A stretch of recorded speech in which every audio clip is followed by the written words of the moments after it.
Delightful. Okay.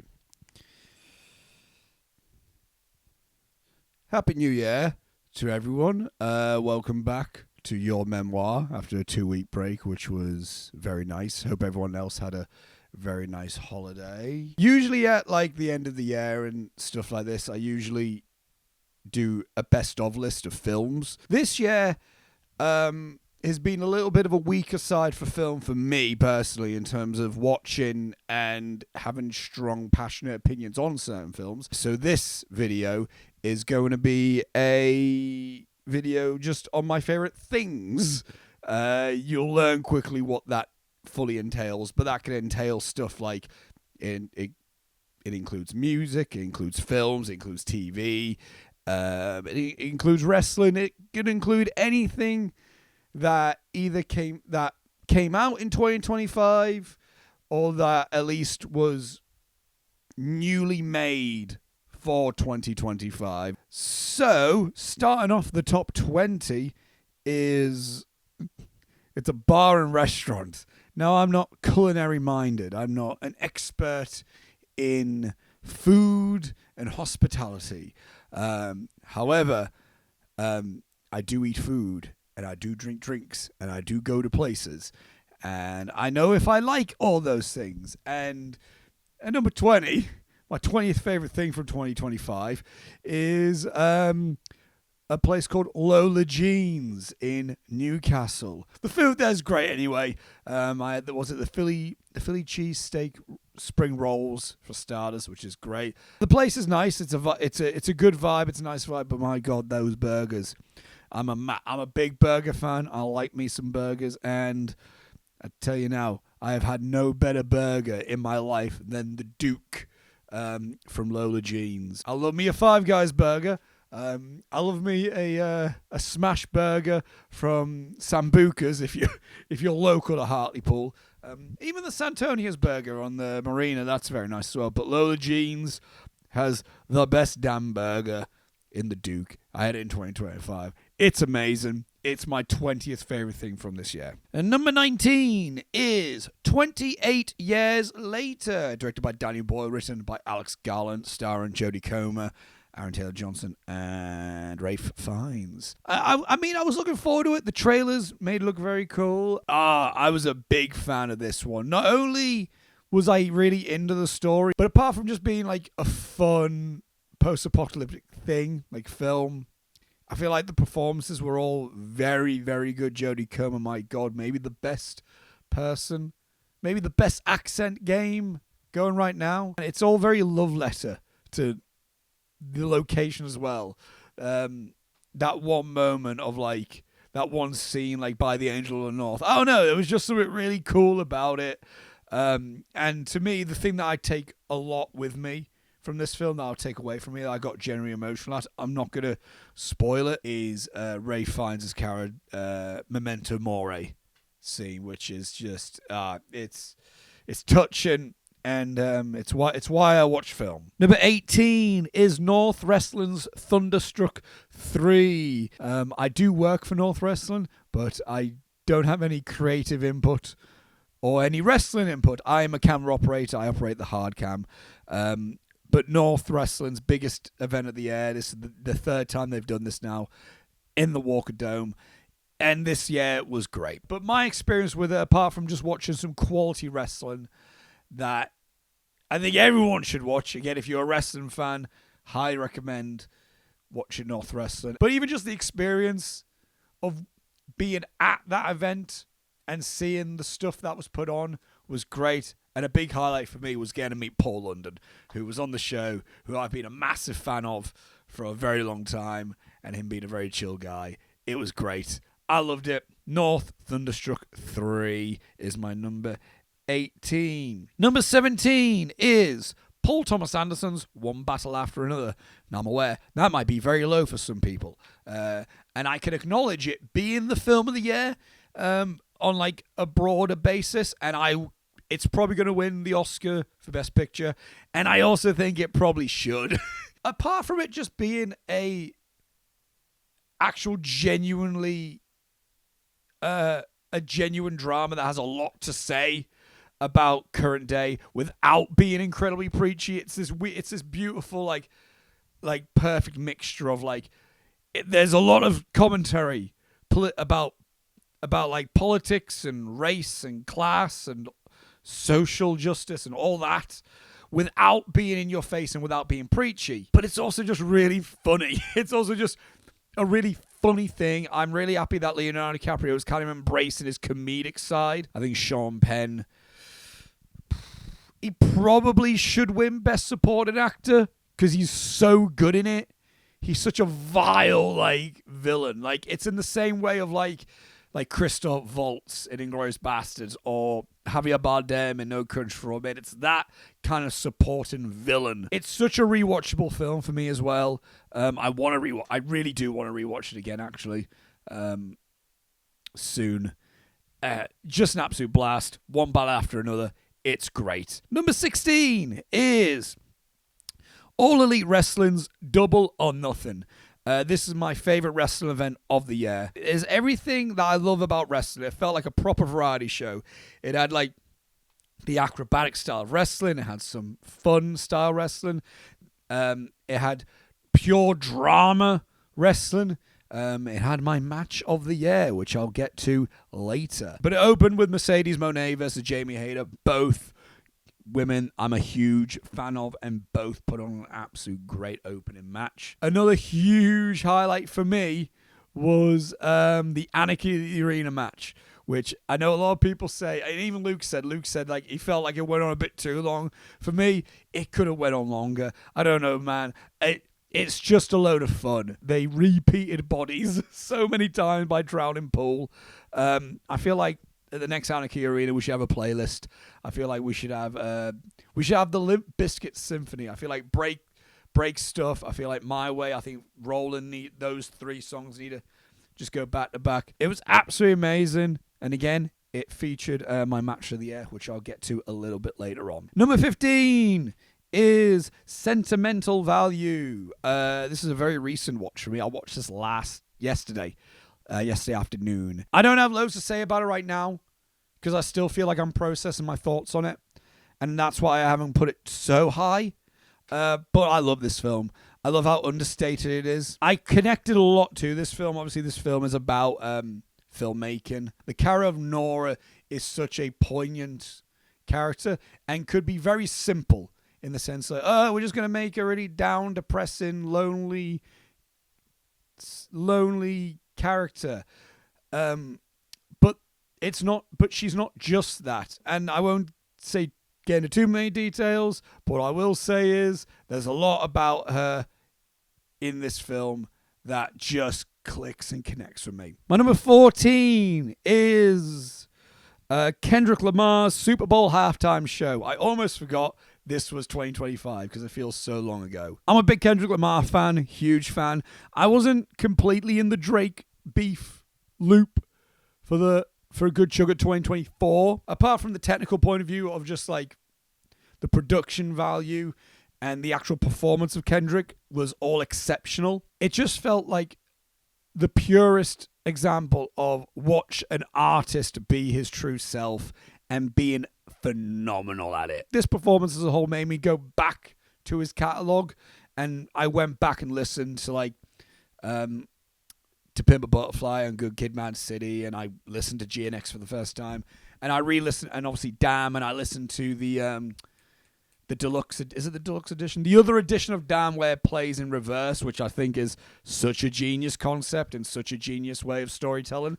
And I also went back and listened to Mr. Morale and the Big Steppers, which I fell in love with more. Number 13 is Bring Her Back, directed by the Philippo brothers, starring Sally Hawkins in maybe my favorite lead performance of the year. Told me it was great fun, and it was a really exciting debut for the Philippo brothers. Bring Her Back was my kind of horror. It's so raw and sad and just depressing. Everyone talks about the knife scene, which is grim, and the sound design is gnarly, and it's proper. But the moment that springs to my head, which is like just one of the more like raw, unsettling scenes I've ever seen in a film is, I'm not going to spoil it, but Sally Hawkins is in a bedroom. Sally Hawkins is in the blind girl's bedroom. That's all I'll say. If you've seen it, you know it. It's such an accessible way for us to explore the most hurtful and sad emotions. And I think Bring Her Back is the best example of that from this year. My number 12 is Richard Linklater's Blue Moon, starring Ethan Hawke. And I thought I was getting myself into a biopic. I went, okay, sure, let's go. As soon as I realized we were going to be in that bar for the whole film, I was like, oh, I am in love with this. I'm a big fan of one location kind of stuff. I loved Ethan Hawke's performance in this. Everyone was great in it. Margaret Qualley, Be Still My Beating Heart. Andrew Scott, Bobby Cannavale, all great. And I'm a fan of films about creatives talking about their creativity. And that's all Blue Moon is. And I can see myself revisiting Blue Moon as almost a comfort film. Hey man, if Ethan Hawke wins, I wouldn't be disappointed. Richard Linklater to me is the best, where it's like, we're just going to get like people talking and that's going to be the film. And that's what Blue Moon is. So it's a really comforting, warm film for me. That also hits sad. That also gets quite sad and melancholic. But it's not depressing. My number 11 is seeing Kill Bill, The Whole Bloody Affair. It's not Kill Bill, The Whole Bloody Affair, the film, because that didn't come out. That wasn't a 2025 release. And if you want my more in-depth thoughts about that, I did a video on it on Your Memoir. So I'll leave a link in the description below so you can watch me talk more about Kill Bill. My number 10 of 2025 is President. No, not that one. Not that one. Get that one out of here. Definitely not that one. Yes, that one. That President is my 10th favorite thing of 2025. I was debating whether, like, at first, was I just going to include their King of Terrors EP, but my love for President is more than just their music. Everything about the president's music is great to me. It can make me feel mellow. It can make me feel sad. It can make me feel hyped. I can headbang to it. I can sway to it. I can dance to it. It's kind of everything I love in music. But what I also love about President is their presentation and their music videos, which are phenomenal. You would think, like, oh, is it just going to be one big commentary on politics and where we're at politically right now? But there's a lot of inner, like, divide, like self-reflecting on faith, but there's also definitely, like, you could read into it a bit more of, like, oh, is this about someone's relationship with themselves? Is this about someone's relationship with another person? Or is this just a relationship about someone with God? I hope to see them live one day, and I look forward to the continuing growth of President. Number 9 is Toni Storm versus Mariah May at AEW's Revolution, also known as the Hollywood Ending. This is probably also my favorite women's match of all time. I feel like the story coming into it was exceptional. The timeless gimmick grew on me. At first I thought it was a bit, like, I could get why people liked it because it was funny and it was silly. But as times went on, it's really grown on me. I've really been able to embrace what it is and its place in pro wrestling. And Mariah May, again, I'm happy for her that she's now Blake Monroe in WWE and she's got that. That's her dream. That's the goal that she wanted. But my God, just an interesting, complex character in AEW. She would go from being like a woman of glamour to just being like a really twisted, manipulative, violent person, and she was amazing in that role. And this match was just absolute gold. Like, right off the bat, it was just intense. It was bloody, it was brutal, and it was beautiful. When that ending, it should have main evented the show. The fact that, like, the match ended and then on the screen it said the end. What a better way to end a pay-per-view. Anyway, I'm not bitter about it. It was a phenomenal match. I feel like the storyline of it was a beautiful conclusion to a story. And I swear to God, honestly, honest God, even if you don't love wrestling, but you like stories and you like storytelling, at least watch the Drop Mick Murphy. Not Drop Mick Murphy. Drop Mick Wrestling. Drop Mick Wrestling. Drop Mick Murphys is a band. Drop Mick Wrestling's video on Tony Storm versus Mariah May, so you can see the whole story. It's going to feel weird saying this. My number 8 of 2025 is Miles Bonsignore. I was at first going to put this as the Perfect Person podcast. But upon looking upon it, Miles as a whole has been one of my favorite things.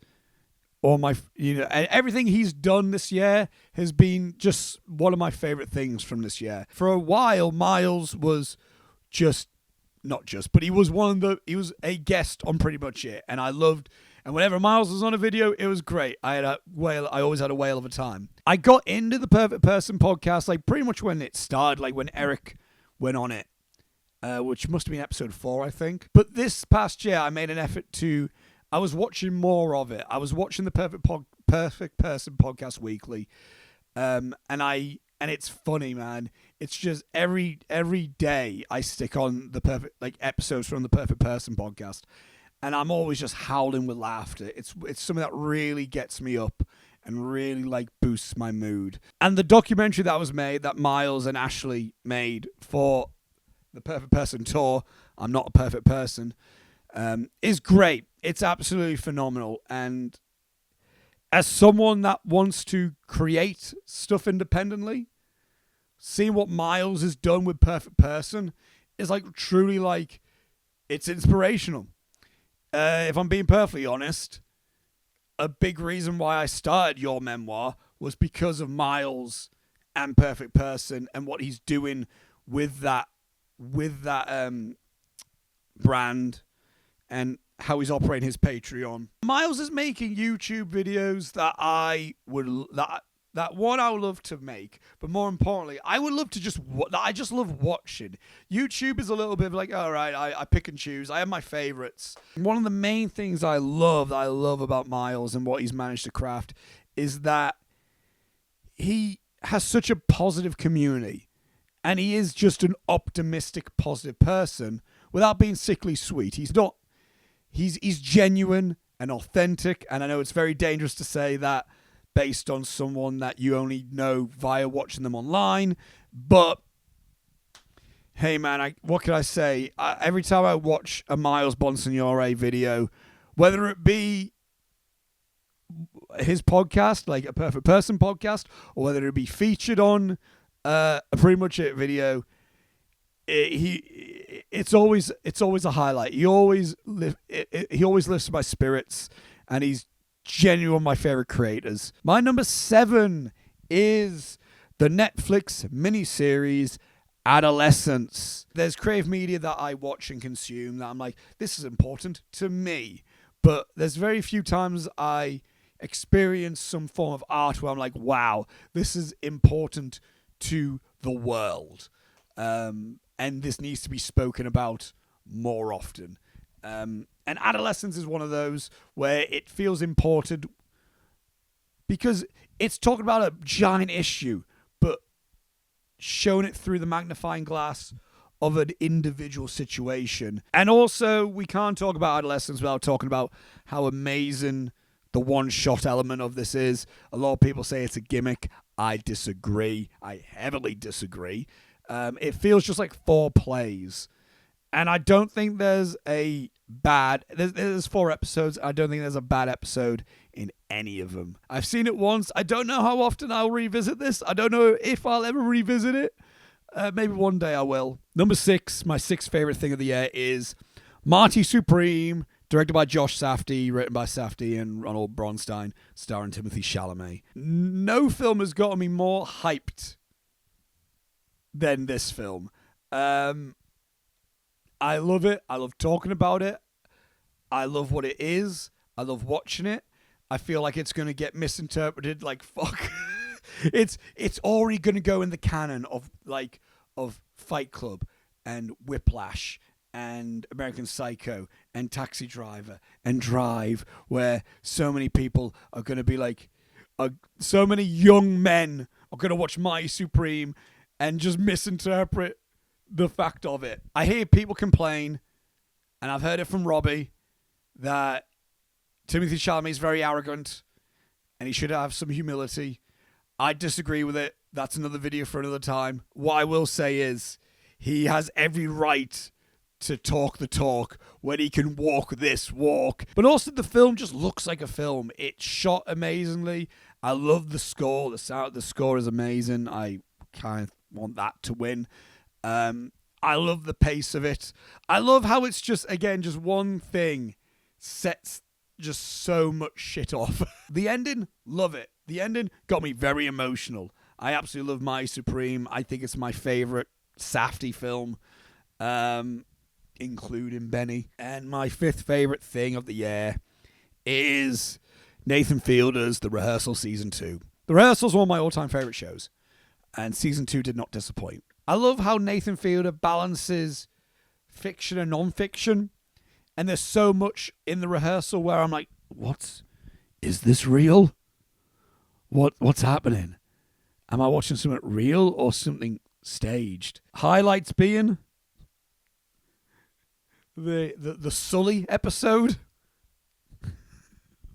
One of the more unhinged and fascinating studies on a human being on many levels. And the very final episode is also just phenomenal. And I won't get into it, but what the show becomes about, or like a plot element of the show becomes about, really struck me personally. Like, really, like, it was a really new, I'll just say it, it's a really nuanced look at autism. It might be the greatest depiction of autism I've seen in film, television, etc. Number 4, my fourth favorite thing of the year, is my favorite film of the year. And it's Guillermo del Toro's Frankenstein. Whew. I'm getting to the point now where I don't know how to express my feelings. That's where it gets difficult with my favorite things, is because they're my favorite things because of how they make me feel. Frankenstein, Guillermo del Toro's Frankenstein, I think is truly stunning in all accounts. I think, obviously, from a technical point of view, the sets, the cinematography, the costume design, the lighting, the makeup, everything like that is gorgeous, and I think it should win all those things. The performances, I think, are all exceptional. I am personally on the Jacob Elordi hype train for supporting actor. I love grey areas in film, and I love how there's no good or evil. There's no black or white in Frankenstein. It's just pure human complexities. As soon as we got to the creature's tale, I was getting chills. Absolute chills on chills. And by the ending, I felt so emotionally fulfilled. It's a beautiful film, but it's also brutal. It's a phenomenal combination of just like, there's genuine romance and genuine heartfelt like love and sincerity in this film, while also at the same time showing just the most visceral, violent nature of people. It's just, man, I just love it. My number 3, my third favorite thing of the year, is my favorite album of the year. It is Sleep Token's Even in Arcadia. And I'm not going to apologize for being a Sleep Token fan. They might be my favorite band right now. Again, like President, Sleep Token's music is so much of what I just love in music. I can dance, I can headbang, I can cry, I can sway. But I think with Even in Arcadia, I've gone so much into the lore and story of Sleep Token, and I've got my own perception on what the story of Sleep Token is, and what Vessel's story arc is, and what Even in Arcadia is to the story and the lore of Sleep Token. I'll put it this way, Even in Arcadia for me is the other side. And even though you may be on the other side, you still have to deal with the memories of what was behind you, of what is behind you. But the two songs that really hit home for me and really got, really hit me home emotionally and made me just really, I don't know, really burrowed into my bones. It was Dangerous and it was Gethsemane. Both songs, lyrically, hit all sorts of emotional beats for me and mean a lot to me. And that's all I have to say about that. My second favorite thing of the year is Hangman Adam Page. Hangman Adam Page and the story that he brings with him and his character that he brings with him as a wrestler is everything I have felt that wrestling could be and more. I feel like it's the most honest depiction of a flawed person and how to deal with those flaws in wrestling, and what hatred brings to you and what redemption is, because that's what this year was. This year was the redemption of Hangman Adam Page. He had my match of the year against Will Ospreay at the main event of Double or Nothing, which I just thought was phenomenal. It was paced like peak New Japan for me, which if anyone knows me knows that I love peak New Japan. I love 2010's New Japan, and I feel like this, like Ospreay Hangman, was the combination of that. And the main event at All In was all sorts of phenomenal. It was amazing. I love it so much. I mean, hell, we're not even 5 minutes into that match, and then like Hangman is taking a, is actually stabbing a fork into Moxley's head. One of the most insane things I've ever seen in my life. But just the fact of Hangman winning the world title was such, like, it's moments like that of why wrestling can be the greatest thing going. And I don't want to hear anyone say wrestling is lame, especially if you watch Marvel films and you say that wrestling is stupid. Marvel is stupid, and we all love stupid things, so why can't we just cry at an anxious millennial cowboy? The ongoing dynamic with him and Swerve Strickland is my favorite storyline in wrestling, maybe ever, and it's still going. He's the most engaging thing in wrestling, and he's my second. Hangman Adam Page, my second favorite thing of 2015. What the fuck? 2015, that's a big year, that is. Before I get to my favorite thing of 2025, I want to give it an honorable mention. One honorable mention is Conked Out. And I can't rank this in my list. It's a good friend of mine, Joseph Caslin. It's his show that he put on at Alpha Bay Theatre. I can't put Joe's show in it because I was brought on to direct it. I was dramaturg for this iteration of Conked Out. But it's Joe's show. It's Joe's story. Joe wrote it. Joe performed it. It's his baby. It's his mind. It's from his mind. But from my point of view, you know, we worked on it. Joe was in it. We had Luke Swainson as the opening clown. We had Hannah Trafford teching the show. And it was one of my favorite experiences of the year. Just the feeling of being there for live theater, of something that you had a hand in creating. Man, I just can't. There's nothing else like it, man. Seeing a friend of mine just make something really cool and seeing it finally come to life in the way that it did was just one of my favorite experiences of the year. And I look forward to it expanding. My favorite thing of 2025, it's The Bear Season 4. Of course it is. If you watch my video on my relationship with mental health, you know how much The Bear means to me in that way. One day I'll probably go into talking more in depth about The Bear. I want to make something very clear. I haven't hated a single season of The Bear. Season 3 was weaker, yes, but it wasn't bad. And season 4, I think to me personally, it's kind of on the same level as season 1. I feel like the character of Carmen Bizzardo, played by Jeremy Allen White, is he's maybe, I mean, he might be tied as my favorite character in like ever in any form of fiction. But also apart from Carmen, I'm just like so entranced and connected to everyone in The Bear and everything that they do. I think it's episode 3 with Carmi and Claire. Man, that like hit home for me. The wedding episode was truly something special. Richie's monologue about the sand and the rocks is something that I wrote down because I'm like, I need to hear that. And the final episode of season 4, I loved it, man. I loved it. I feel like I'm not saying much more, but it's great. I'm just everything that happened in this season and everything that, like, where these characters went and what happened to these characters and what Christopher Storora is doing with these characters, it's just really special to me. And I feel like I'm saying a lot less for The Bear season 4 than I have with a lot of other things in this list.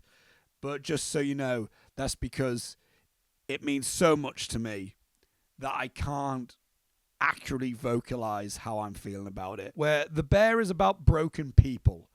Season 1 is an introduction to these broken people. Season 2 is them at their most broken. Season 3 is them in the aftermath of being broken. And season 4 feels like these broken people are starting to heal. The theme that I got from 2025, from everything that I've really loved, from The Bear season 4 to Hangman Adam Page to Even in Arcadia to even Frankenstein, I guess the theme of that all is we're all hurt, but let's now try to repair. And yeah. And that, everyone, all of that are my favorite things of 2025. Thank you, everyone, for watching that video. That video is a cut down, highlighted version of an even longer video where I count down my top 50 favorite things from 2025. To see that version that went almost 2 hours, you can go to the R&Q Patreon. That is patreon.com/R&Q, where for £2.50 a month, you can watch the entirety of your memoir. Link is in the description below for that. And until next week, I'll see you later.